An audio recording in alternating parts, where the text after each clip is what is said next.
Este fenómeno de los blogs es relativamente reciente, es un fenómeno que data del año 2006 y es una alternativa justamente para que los que están dentro de Cuba puedan contarnos a los que vivimos fuera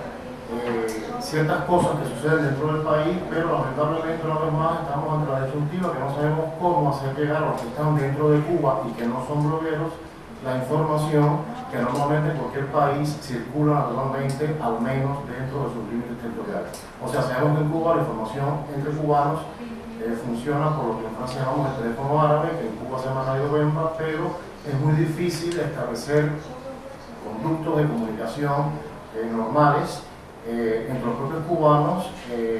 al menos cuando, o sea, entre los propios cubanos cuando viven dentro de la isla. En todo caso, los blogs es una alternativa interesante, tiene cierta estructura y el fenómeno es reciente, justamente por eso no se sabe muy bien hacia dónde va todavía. Y un blog, y lo hemos visto en el caso de los blogs de dentro de la isla, puede ser colectivo, puede funcionar en una plataforma y en ocasiones la información llega diariamente o llega en forma de semanario o llega cuando simplemente el autor del blog puede ponerla o cuando desea ponerla tiene también la posibilidad de establecer cierta dinámica de comunicación con los lectores, puesto que existe una sección de comentarios que también el propio propietario del blog decide si la abre o no, la modera o no, en fin, hay toda una relación bastante novedosa con respecto al tema. Evidentemente un blog no es una agencia de prensa controlada por una institución, de modo que la información también debe en ocasiones mirarse con cierta distancia, porque un blog es como una especie de diario personal que responde fundamentalmente a la subjetividad, pero también al deseo del propietario de expresar sus puntos de vista desde su conveniencia personal, evidentemente. Yo creo que el primer blog que yo leí, o sea, que yo tuve la oportunidad de ver con respecto al tema de Cuba, era un blog que se llama todavía existe, Habana City,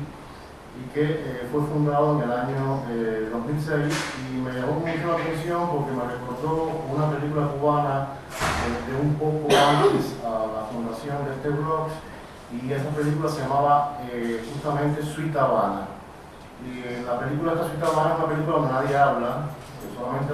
la banda sonora es la banda sonora de la música, de los sonidos de la cotidianidad, pero no habla nadie. Todo el mundo es mudo, y una película que provoca un gran extrañamiento de cosas que me parece que es una excelente película. Este blog es igual, es simplemente imágenes de La Habana, imágenes de ciertas regiones de Cuba, de pueblos, donde uno ve el estado de depauperación, la decadencia, esa ciudad completamente leprosa, esa ciudad que parece que ha sufrido un bombardeo y que todos ustedes han visto tanto como yo y que yo he visto desde adentro, porque yo viví en ella hasta que me fui de Cuba a los 21 años. Habana City era esto, era un blog sin palabras, y me pareció muy significativo que para un país donde la censura es absoluta, el primer blog, al menos por mi repertoriado, hablara de ese país sin palabras, o sea, simplemente con imágenes, sin necesidad de hablar, pero sin poder hablar. Luego, evidentemente, el fenómeno se vuelve un poco más conocido porque el 22 de diciembre de 2007 el Wall Street Journal norteamericano le dedica una página entera al blog de Giovanni Sánchez, Generación Y, que era un blog que en ese momento no era prácticamente conocido, simplemente de algunos iniciés del tema, ¿no? Entonces, el Wall Street Journal lanza este blog, el de Giovanni, que era un blog simple, donde ella contaba un poco su cotidianidad de una manera un poco menos estructurada que lo que hace hoy día, y el blog se vuelve muy conocido, muy famoso, y se convierte, digamos, de alguna manera en la alternativa de la nueva información, un nuevo producto de información entre Cuba y el exterior. A grandes rasgos, cuando Giovanni Sánchez, que era una simple filóloga, una chica que no pertenecía exactamente a ninguna tendencia política dentro del espectro complicadísimo de la política cubana dentro y fuera de la isla,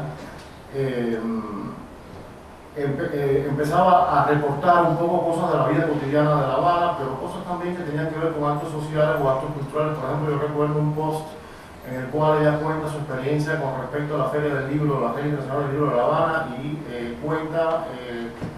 la manera en que ciertos autores cubanos de renombre internacional en la isla no aparecían por ningún lado y no estaban ni siquiera evocados como nombres entre la lista de autores cubanos, y entre ellos mencionaba a Juan Carlos, que había nacido en España pero que se consideraba cubano por su larga vida en Cuba y que él mismo lo decidió así, como Reinaldo Arenas, Guillermo Correa Infante,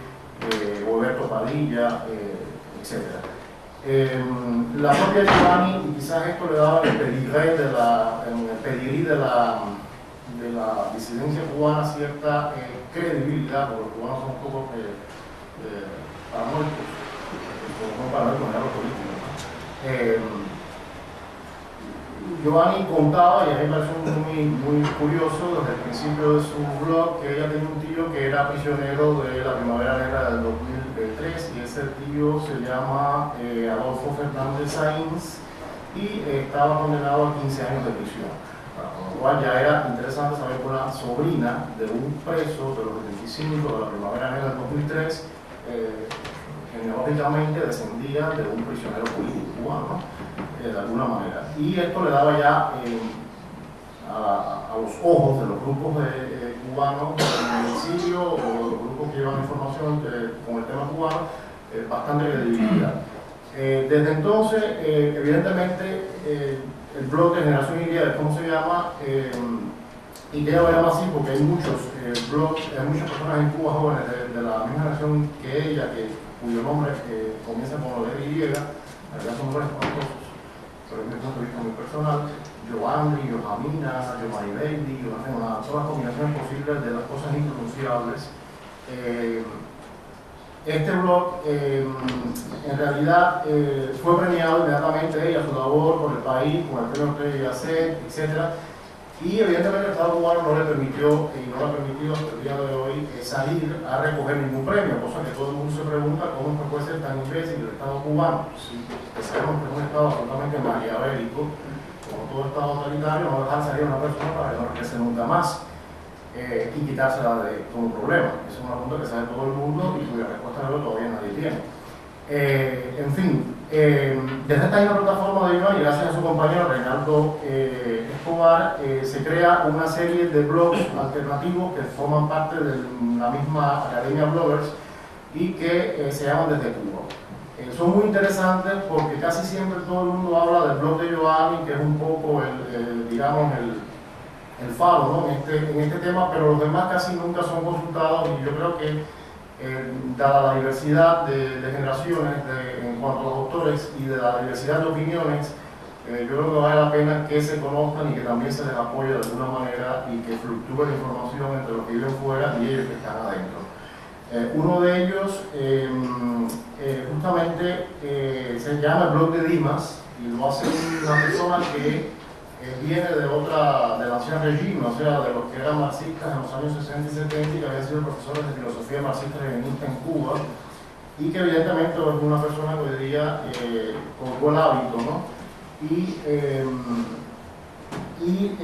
analiza muy bien, porque conoce bien el sistema con sus fallas, porque fue uno de los que ayudó a montarlo, ya sea de forma honesta o no, eso no se sabe, ni nadie lo dice así.